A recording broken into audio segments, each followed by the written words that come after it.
Shepherd Emeritus, who will give you some anecdotal history of the club.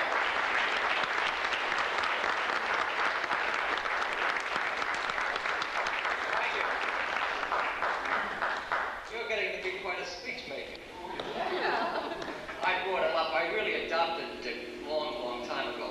I was originally supposed to do the history of the Lambs, and then our distinguished shepherd, Jim Ruth, Bruce Brown, who else? Peter Collins got the brilliant idea of printing the history, so they got me off the hook. But Dick said, he said, just tell some of your fund of useless knowledge. And I approached this with fear and trepidation, because after having seen some of the new members, it lightens a cycle. Brings back the first words that the shepherd whom I succeeded, Jack Bowman, first said to me many, many years ago. I guess I had a baby face at that time.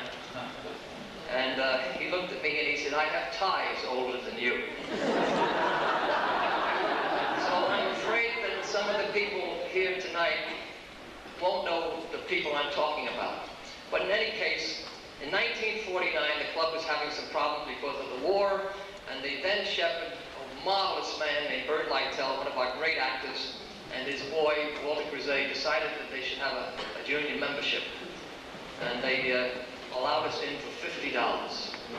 So between the years of 49, and I think Dick came in 52, we brought in over 100 young men, and among whom with Hal Prince, Don Murray.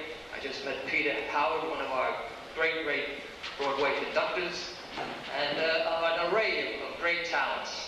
And they threw the ball to us. They said, you're here now, you're not here on a free load, you're here to do something. And the first thing they did was give us a silent night, which was then held at 11 o'clock at night, and it was an impromptu show. And that started us in the Lambs. In those days, to become a Lamb, you had to have a sponsor, a co-sponsor, and 5 letters written by longtime Lambs. And that was presented to the admissions committee. The most horrendous part of that procedure was appearing before the admissions committee. For most of the years that I remember, Conrad Nagel, again, forgive me you young people, Conrad Nagel was the most distinguished actor and had this marvelous voice, and he had a presence that really frightened people. And he was charming as chairman of the admissions committee, and there'd be 15 or 18 people gathered around our table in the council room, and Mr. Nagel would ask them various questions, and finally he would get to the big point: why do you want to be a Lamb? Well, you could see strong men just fall apart. I could tell you many, many comments, but the most famous comment came from Eddie Foy Jr., who, of course, we were proud to have him in the club because his great father was a member. And anyway, Nagel finally got to the point, and he said, Mr. Foy, why do you want to become a Lamb? And Eddie Foy looked right at him and he said, I'm looking for my old man's cue stick.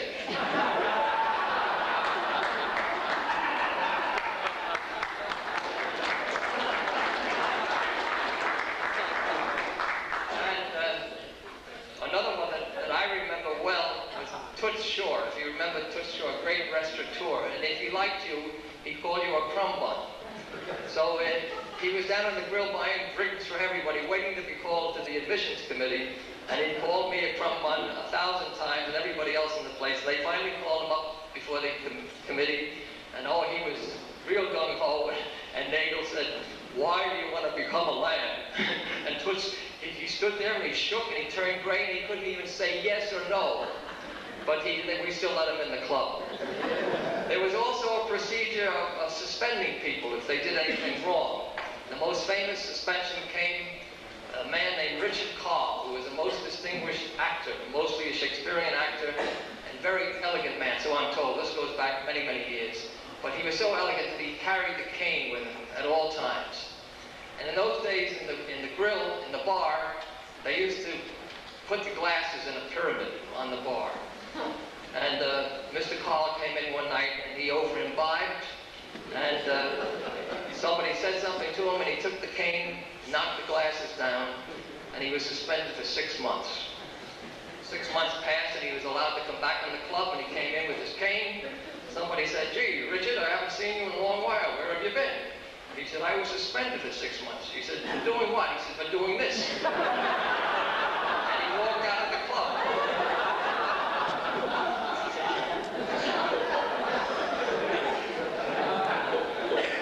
But Dick wanted me to tell you some, the life of a shepherd isn't all peaches and cream, and I have to tell you one. Dick said, "Tell things that will never be published because we're all friends tonight." And probably the most horrendous thing that ever happened to me happened, I think the first year I was shepherd, which was 1969. We had a gentleman named Don DeLeo. Many of you knew Don.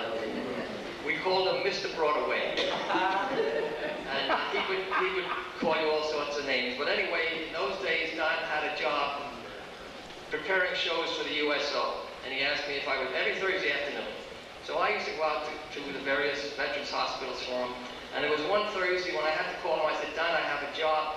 I won't be able to be with you today." He said, "Who cares?"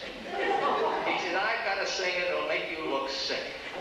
I said, "Great." He said, "John Wayne Jr." I said, "Gee, you mean John Wayne's son?" He said, "Yes." And he's terrific. So anyway, that afternoon, I came back to the club. Don walks in with this fellow who was really the counterpart of John Wayne. He was 6'4" or 5", had to walk, most charming kid you ever wanted to meet. So Don said, "Here, show him the club." So I took him up to the second floor. We had pictures of John Wayne. And he's saying, "Oh, Dad told me about these. This is great. I have to join this club." So I said, "Well, we'd be honored." So comes the next week. In those days, we used to have various functions on the second floor. And this particular day, there's a famous athletic organization called the Touchdown Club. And they were having a luncheon honoring Governor Nelson Rockefeller. And Horace McMahon was more or less in charge, and he asked me if I would get some people for the dais.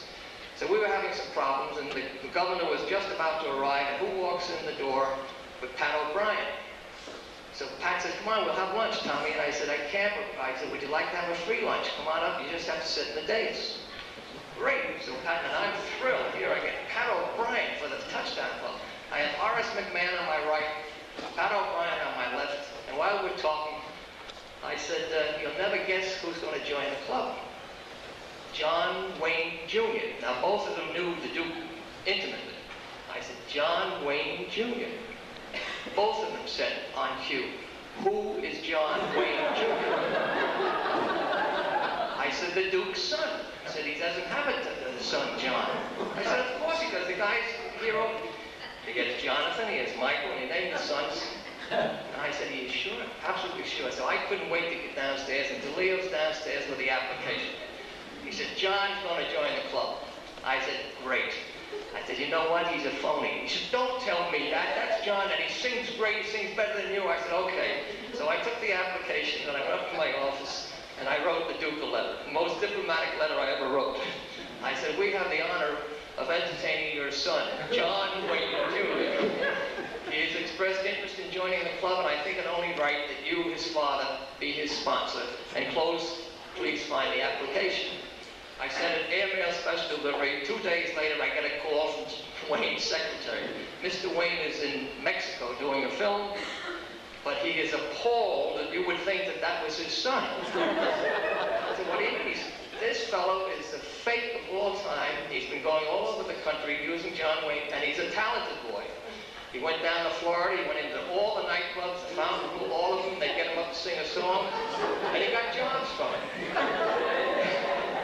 So then Mr. Wayne would like you to send his address. We're going to get lawyers after him. Well, then I felt terrible because he's such a nice kid. And he was living in a townhouse on the east side, so he was doing very well.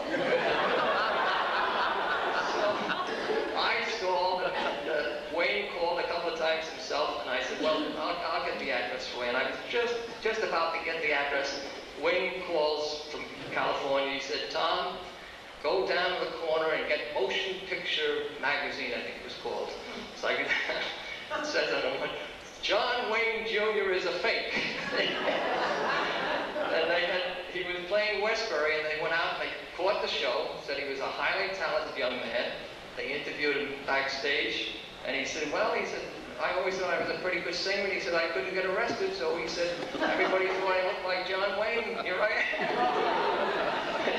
So the top of it all, of course, he never came in the club, but Alice and I went to a dinner some months later out in Sands Point, I think it was, at a restaurant. Who comes up to me? I'm John Wayne Jr.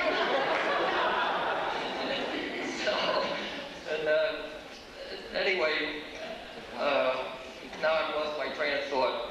I have to tell you about Bert Wheeler. Most of you know that I had the honor of working with Bert for 12 years. He was a magnificent man, but he was his own worst enemy because he was so gracious and so generous that you couldn't believe it. When we played the Latin Club, a Latin Quarter here in New York, I used to check the exits at night, either the dressing room exit or the front exit, to see how many ladies, I shouldn't say that, elderly ladies, were waiting for him, and they'd all come up to Bert and they'd say, you were in vaudeville with my husband. And Bert said, no kidding. And he'd dig down and give them all money, and he didn't know who they were. And I think the thing that epitomizes his generosity, there was an old man named Harry Delmar who died 2 years ago at the age of 102. That's another story I have to tell you. But Harry told me the story himself. He was considered the poor man's Flo Ziegfeld. And he produced a show called the Delmar's Revels. And one day he came in the Lambs, and he was very, very down. And Bert had just come in from Hollywood. And he said, what's the matter with you? And Harry said, I need some dough. He said, what do you need? He said, I need $500. So Bert dug down and gave him $500. And Harry was astounded, but he went out, and whatever he had to do with it, he did. And 2 days later, he came back, and he's waiting for Wheeler in the lobby. And Bert came in, and Harry said, here's the 500, Bert. And Bert started to cry. And Harry said, what did I do? He said, you're the only one that's ever paid me back.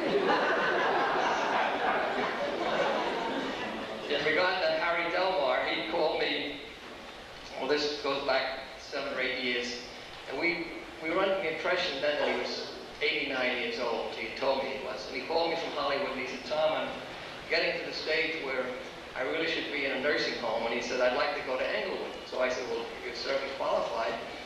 And I called Warren Munsell, the then head of the Actors Fund, and to make a long story short, I got him in the Actors Home in Englewood in a matter of 2 or 3 weeks. He kept calling me at home. And I said to Alice, I said, no, Delmar will stay here about 20 minutes, because he was only 89. So sure enough, he called me a week later. He said, we had to have lunch together at the Lambs. So he came over here, and he was hemming and hawing. I said, what's the matter with you? And he said, you're going to hate me. He said, you've got into a lot of trouble, and you got me this thing, and it's nice. But he said, they're all old people. Now, he was only 89, and he said, I can't stand it. So I said, Harry, I beat you by 2 weeks. You stayed 2 weeks longer than I thought you would. And he went back to the coast. Then when he died 2 years ago, it turned out that he was lying about his age. He was actually 102. The other man whom we honored about 5 or 6 years ago, who was then 100 years old, was Jim Meehan. And Jim Meehan was the brother of Thomas Meehan, who was a famous actor and a great shepherd. And Jim was the most charming man, and he was just beyond belief. And he lived at the Royalton. So it took me weeks to talk Jim into letting us give him a birthday party. And finally, Jack O'Brien, who loved Jim Meehan, called me and he said, would you go up and get some pertinent data from Jim? He said, he won't talk to me. I said, what do you mean? You've known him for years? He said, he doesn't want to have anything to do with me.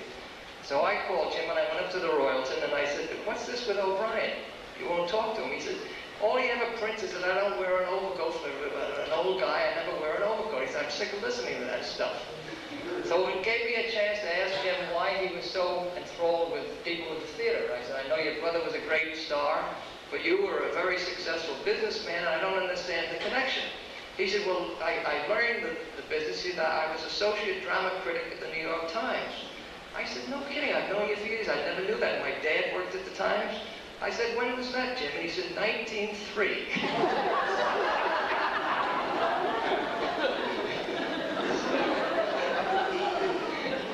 But how long have I been on? I don't want to go on too long. Of all the things that Bert Wheeler did, I have to tell you one story about Conrad Nagel.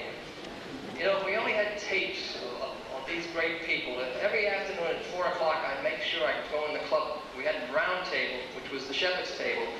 And any day there, you'd find Conrad Nagel, you'd find Senator Ford, some of the greats of the theater. And one man whom I thought the world of was Ricardo Cortez. And he used to come and sit with Conrad. Both of them had been leading men for Greta Garbo. And they would tell the most astounding stories about Greta Garbo.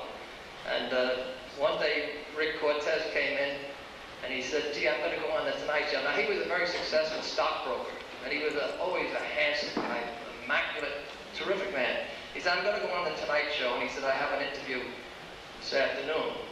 So he came in the next day, and he was burning. He said he went up to the Tonight Show, waiting to see Carson. He said, I had a 3 o'clock appointment. I waited and waited and waited, and finally I said, listen, I'm Ricardo Cortez, I can't wait any longer. They said, just a minute, we'll get somebody in.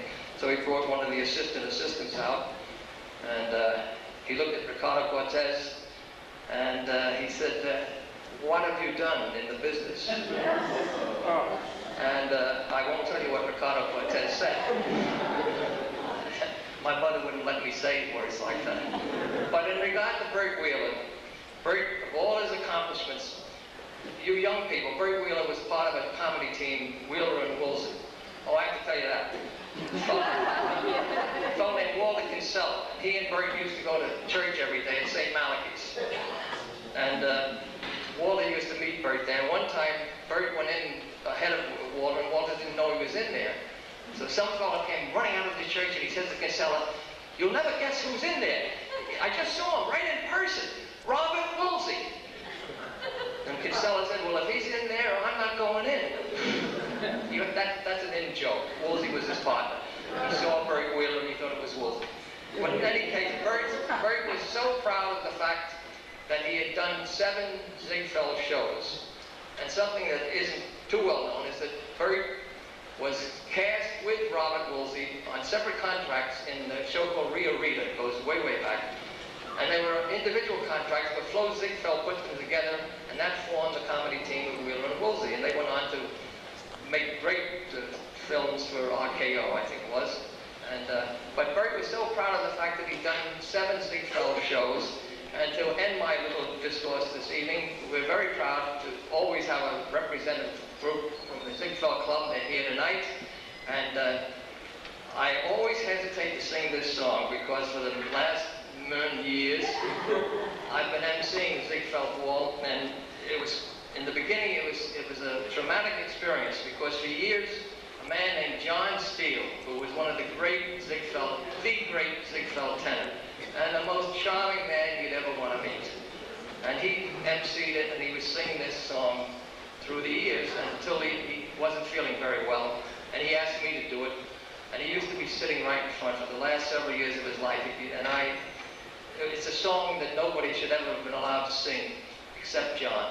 But in any case, for the Ziegfeld Club and for all of you pretty ladies, with Phyllis at the piano, Phyllis Grandy, let's do this and I'll get out of here and let you have a good time. A pretty girl is like a melody.